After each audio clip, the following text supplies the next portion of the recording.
आइए सबसे पहले 3 बजे की 23 ब्रेकिंग न्यूज का रुख कर लेते हैं और पहली बड़ी खबर नेशनल हेराल्ड केस से जुड़ी हुई। राहुल गांधी से करीब 2.5 घंटे तक चली ईडी की पूछताछ और लंच ब्रेक के बाद फिर पूछताछ शुरू होगी। 3:30 बजे फिर अधिकारियों के सामने राहुल गांधी पेश होंगे। उधर ईडी दफ्तर के बाहर राहुल गांधी के समर्थन में पहुंचे कार्यकर्ताओं और नेताओं को हिरासत में भी लिया जा रहा है। पुलिस लगातार कांग्रेस कार्यकर्ताओं को हिरासत में ले रही है। दूसरी खबर का रुख करते हैं। राहुल गांधी के समर्थन में राजस्थान के मुख्यमंत्री अशोक गहलोत समेत कई बड़े नेताओं ने गिरफ्तारियां दी हैं। राहुल गांधी के समर्थन में राजस्थान के सीएम अशोक गहलोत समेत कांग्रेस कार्यालय पहुंचे, जहां उन्होंने कार्यकर्ताओं के साथ मोदी सरकार के खिलाफ विरोध प्रदर्शन व्यक्त किया और उनके साथ कई और बड़े नेताओं ने भी गिरफ्तारी दी है। तीसरी बड़ी खबर 3 बजे की। सुबह से ही कांग्रेस कार्यकर्ता कांग्रेस दफ्तर पहुंच गए और वहां सुबह 10:30 बजे राहुल गांधी और प्रियंका गांधी अपने घर से कांग्रेस दफ्तर के लिए निकले, जहां हजारों समर्थकों के साथ उन्होंने पैदल मार्च किया। आपको बता दें कि नेशनल हेराल्ड केस से जुड़े मनी लॉन्ड्रिंग केस में ईडी ने राहुल गांधी को दूसरा समन भेजा था। इससे पहले ईडी ने उन्हें 2 जून को पेश होने के लिए कहा था, लेकिन विदेश में होने की वजह से राहुल गांधी उस समय पेश नहीं हो पाए थे।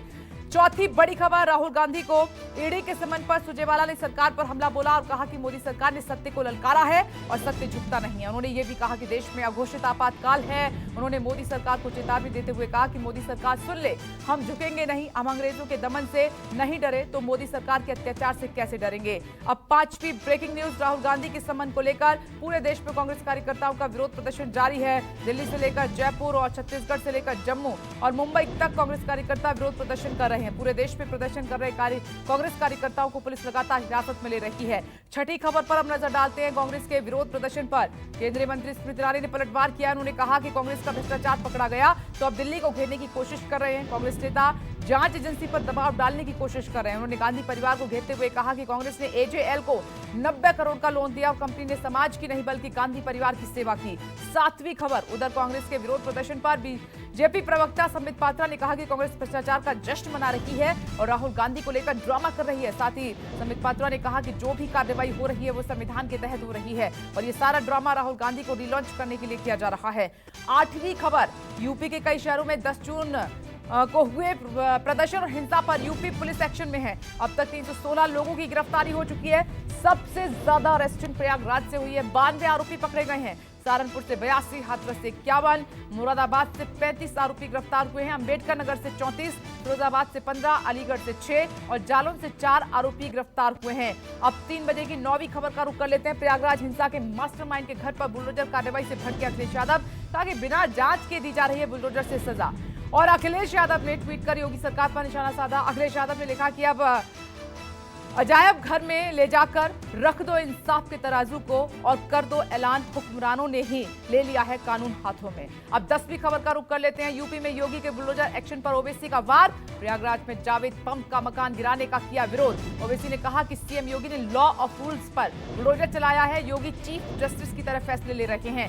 11वीं खबर, प्रयागराज हिंसा के मुख्य आरोपी जावेद पंप के मकान पर बुलडोजर कार्रवाई और उसकी बेटी आफरीन फातिमा के समर्थन में जेएनयू में हुआ है प्रदर्शन। जेएनयू के छात्रों ने कार्रवाई के खिलाफ देशव्यापी आंदोलन की धमकी दी है। वहीं जेएनयू के छात्र संगठनों ने यूपी सरकार की कार्रवाई को मनमाना बताते हुए जमकर नारेबाजी की। अब 3 बजे की 12वीं ब्रेकिंग न्यूज का रुख कर लेते हैं। जुम्मे की नमाज के बाद सहारनपुर में हुई हिंसा के बाद पुलिस के हाथ एक और कामयाबी लगी है।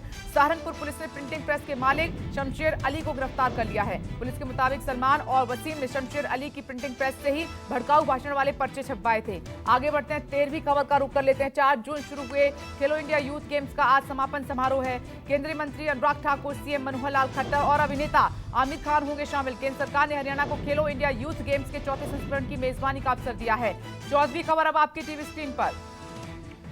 24 जुलाई 2022 को राष्ट्रपति रामनाथ कोविंद का कार्यकाल खत्म हो रहा है। इसी कड़ी में बीजेपी ने जेपी नड्डा और राजनाथ सिंह को अहम जिम्मेदारी सौंपी है। पार्टी ने दोनों नेताओं को आगामी राष्ट्रपति चुनाव के लिए आम सहमति वाले उम्मीदवार पर तमाम दलों से चर्चा करने का जिम्मा दिया है। 15वीं खबर की ओर बढ़ते हैं। उज्जैन से खबर है। महाकालेश्वर ज्योतिर्लिंग मंदिर में हुई भस्म आरती, बड़ी संख्या में श्रद्धालु मौजूद रहे। भगवान को क्विंटलों दूध, दही, शहद, शक्कर और फलों के रस से स्नान कराया गया, जिसके बाद हुई भव्य भस्म आरती। 16वीं खबर, पटना में शराब की धरपकड़ तेज करने के लिए अब वोट का सहारा लिया गया है। जनार्दन घाट दीघा से मोटर बोट पेट्रोलिंग का शुभारंभ हुआ है। मोटर बोट नदी के सभी क्षेत्रों में पेट्रोलिंग करेगी और नदी के जरिए शराब तस्करी पर लगाम लगाई जाएगी। गंगा और सोन नदी में हर 50 किलोमीटर पर गश्ती दल तैनात होंगे। 17वीं खबर की ओर बढ़ते हैं। बद्रीनाथ और केदारनाथ धाम में उमड़ रहा है श्रद्धालुओं का सैलाब। अब तक 6 6 लाख से ज्यादा श्रद्धालुओं ने दर्शन किए। बद्रीनाथ केदारनाथ मंदिर समिति के अनुसार चारधाम पहुंचने वाले तीर्थयात्रियों की संख्या अब तक 19 लाख से ज्यादा हो चुकी है। 18वीं खबर अब आपकी टीवी स्क्रीन पर। उज्जैन सांसद अनिल फिरोजिया ने पूरा किया चैलेंज। अपने निर्वाचन क्षेत्र में विकास के एवज में लगभग 15 किलो वजन घटाया। नितिन गडकरी की शर्त पर सांसद अनिल फिरोजिया ने घटाया 15 किलो का वजन। गडकरी से मांगे 15,000 करोड़ रुपए। अब आगे बढ़ते हैं 3 बजे की 19वीं बड़ी खबर का रुख कर लेते हैं। देश में फिर कोरोना ने पकड़ी रफ्तार और मामलों में इजाफा हुआ है। 24 घंटे में 8,084 नए मामले मिले हैं। आंकड़ों के मुताबिक एक दिन में 10 लोगों की मौत हुई है। पॉजिटिविटी रेट 3.24% पहुंचा। सक्रिय मरीजों की संख्या में बढ़ोतरी हुई है। एक्टिव मरीजों की संख्या बढ़कर 47,995 हुई है। आगे बढ़ते हैं। पंजाब का युवक ईरान में अगवा हुआ और 10 लाख रुपए की फिरौती देने पर बदमाशों ने युवक को छोड़ा। वीडियो पोस्ट कर युवक ने जानकारी दी। पीएम मोदी से भारत लौटने में मदद की अपील भी की है। अब 3 बजे की 21वीं खबर का रुख करते हैं। दिल्ली एनसीआर को गर्मी से मिल सकती है राहत। मौसम विभाग ने हल्की बारिश का लगाया अनुमान। और वहीं यूपी में फिलहाल भीषण गर्मी का प्रकोप जारी रहेगा। मौसम विभाग ने दी कई शहरों में लू चलने की चेतावनी। राजस्थान में भीषण गर्मी से मिल सकती है राहत। मौसम विभाग ने हल्की बारिश का अनुमान भी लगाया है। 22वीं ब्रेकिंग न्यूज पर अब नजर। भोपाल से खबर। मनचलों ने महिला के चेहरे पर ब्लेड से हमला किया। महिला के चेहरे पर आए 118 टांके और पीड़िता का आरोप छेड़छाड़ और भद्दे कमेंट का विरोध किया तो चेहरे पर मारा ब्लेड। और पीड़ित महिला सीएम शिवराज सिंह चौहान से मिली। आरोपी को सख्त से सख्त सजा देने की बात भी कही है। आगे बढ़ते हैं 23वीं ब्रेकिंग न्यूज। भोपाल में महिला पर ब्लेड से हमला करने वालों पर बड़ी कार्रवाई। आरोपी बादशाह के घर पर चला बुलडोजर। आरोपी के घर पर पुलिस और नगर निगम ने संयुक्त कार्रवाई की है। बड़ी संख्या में पुलिस के जवान मौजूद रहे। तो ये है 3 बजे की 23वीं ब्रेकिंग न्यूज।